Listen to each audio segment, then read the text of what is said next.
जय हिंद दोस्तों, SSC CPU 2023 का रिजल्ट आ चुका है प्री एग्जाम का, जिसमें चारों सेक्शन होते हैं। ठीक है, और अब मेंस होने वाला है, लेकिन मेंस के और प्री के बीच में हमारा फिजिकल होता है। मैं कुछ बातें आप लोगों को बताने के लिए आया हूं, तो जरा ध्यान से मेरी बातों को सुनिएगा, क्योंकि एसएससी सीपीयू एक ऐसा एग्जाम होता है जिसमें प्री क्वालिफाई करने के बाद सिर्फ जब मेंस देने जाओगे तो एक ही सब्जेक्ट आपको पढ़ना होता है, इंग्लिश।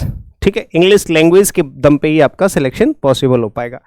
और मैं इंग्लिश एजुकेटर हूं, इसलिए मैं आपको कुछ बातें बता रहा हूं, जरा ध्यान से सुनिएगा। प्री एग्जाम का रिजल्ट जो आया उसमें आपकी जो कैटेगरी वाइज कट ऑफ यहां पे दे रखी है, फीमेल की अनरिजर्व कैटेगरी की है 143, ठीक है, और SC ST की 115, 109 और OBC की 137। शायद आपको दिख रहा हो, नहीं दिख रहा तो PDF आपको टेलीग्राम पर डाल दूंगा, और आपको पता ही है वैसे ये चीज। और मेल कैटेगरी की जो अनरिजर्व कैटेगरी की आपकी कट ऑफ है वो है 138।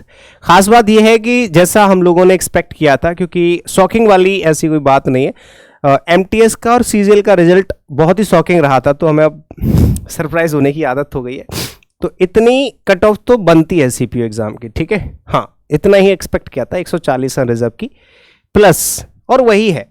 दिल्ली पुलिस की जो कैटेगरी है वो 142 है अनरिजर्व कैटेगरी की, ठीक है, और सबसे कम है ST की, जो कुछ ज्यादा ही कम है 85, मतलब हद से ज्यादा कम।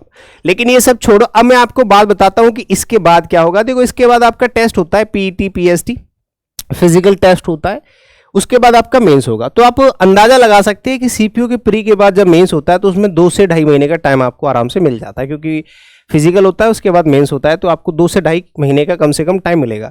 तो मैं आपको कुछ ऐसी बातें बता दूं एक एजुकेटर होने के नाते, कि इंग्लिश का एजुकेटर होने के नाते, क्योंकि मैंने प्री में 50 में से 50 2019 में बनाए थे, और उसके बाद मेंस के लिए मैं क्वालिफाई नहीं हो पाया था।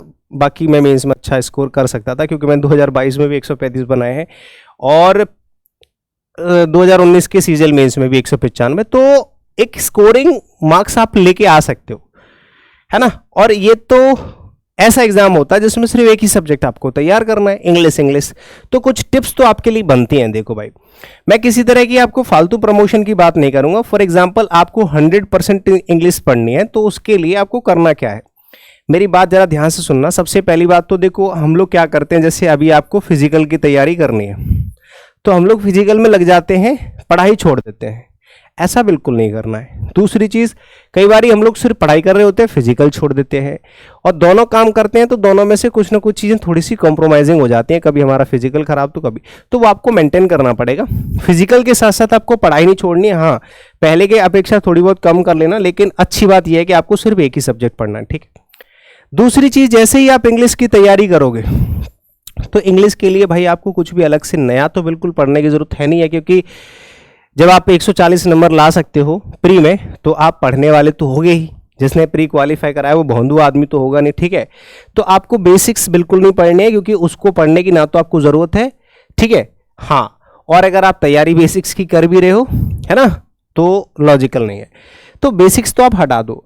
लेकिन हम लोग क्या करते हैं, बेसिक्स के चक्कर में, बेसिक्स को छोड़ने के चक्कर में हम सीधे मॉक टेस्ट लगाना शुरू करते हैं डे 1 से, कि आज रिजल्ट आया मॉक टेस्ट लगाना शुरू कर। तो ऐसा बिल्कुल भी नहीं करना है, तसल्ली से काम लेना है, पेशेंस के साथ। अभी आपके पास 2 महीने का टाइम मिल जाएगा।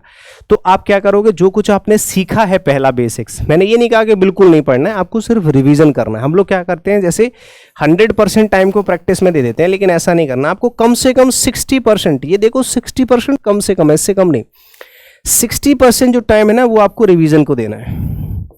अगर मेरी सलाह मानो तो रिवीजन को, चाहे आपने ग्रामर पढ़ी है उसका रिवीजन करो, छोटी छोटी चीज़ें पढ़ी हैं उनका रिवीजन करो, वोकैबुलरी जो आपने तैयार करी है अब तक पढ़ने के लिए, पेपर क्वालिफाई करने के लिए, उसका रिवीजन करना है आपको। जो कुछ भी आपने सीखा है उसका रिवीजन करो, और 40% टाइम आपको देना है प्रैक्टिस और मॉक टेस्ट के लिए। प्रैक्टिस प्लस मॉक टेस्ट के लिए आपको 40% टाइम देना है, ठीक है। ऐसे अपने टाइम को डिवाइड करो। जैसे अगर आप 6 घंटे पढ़ रहे हो, तो कम से कम 4 घंटे या 3 घंटे रिवीजन करो पुरानी चीज़ों का, क्योंकि वोकैबुलरी का वेटेज बहुत ज़्यादा है।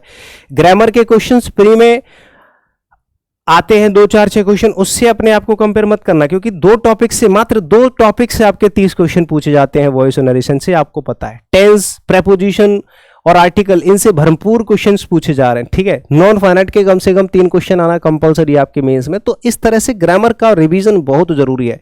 ये मान लो कि आपको पूरी ग्रामर रिवाइज करनी है मात्र 2 महीने के अंदर, उसके साथ के साथ आपको वोकैबुलरी लेके चलनी है भरपूर मात्रा में, क्योंकि हद से ज्यादा क्वेश्चन आपके वोकैबुलरी के आते हैं, कम से कम 35 से 40 क्वेश्चन आप मान के चलो, ठीक है ना।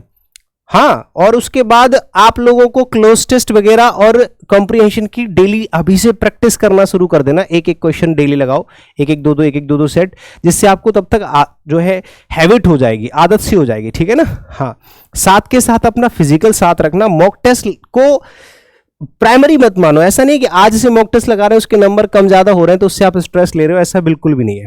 क्योंकि मॉक टेस्ट के मार्क्स से अपने आप को जज मत किया करो कभी भी, मैं हमेशा से बोलते आया हूं, ठीक है ना। मॉक टेस्ट में नंबर तभी बढ़ेंगे और प्रैक्टिस आपकी तभी अच्छी होगी जब आपका रिवीजन अच्छा होगा, जब आपकी चीजें क्लियर होंगी ना। क्लैरिटी बहुत जरूरी है प्रैक्टिस और मॉक टेस्ट लगाने के लिए। जब आप रिवीजन करते हो तो आपके मॉक टेस्ट में मार्क्स और कॉन्फिडेंस दोनों चीज इंप्रूव होती है, समझ रहे हो। तो ये जरूर करना, बाकी कुछ भी नया पढ़ने की जरूरत नहीं है। 21 दिन का हार्ड चैलेंज जो मैं आपको करा रहा हूं आपके बैच में, वो आपके लिए काफी है प्रैक्टिस बैच में, ठीक है। सीपीयू का प्रैक्टिस बैच आप कहीं से भी ज्वाइन कर सकते हो, उसकी मैं मना नहीं करूंगा, ठीक है। हाँ, और बस इतना ही बोलना था। थैंक यू सो मच आप सभी लोगों को, बधाई जिन्होंने भी प्री एग्जाम क्वालिफाई करा है, और बेस्ट ऑफ लक आगे मेंस और फिजिकल के लिए। और जिन लोगों का नहीं निकला है वो आराम से अगले की ट्राई करें, क्योंकि अगर आप वर्दी होते तो निकल ही जाता है ना कहीं कमी तो होगी, बहुत बड़ी बात नहीं है, सब फेल होते हैं सब पास होते हैं। मेहनत करोगे आगे फिर से मौका मिलेगा। थैंक यू सो मच, सभी को good luck, thank you, bye bye.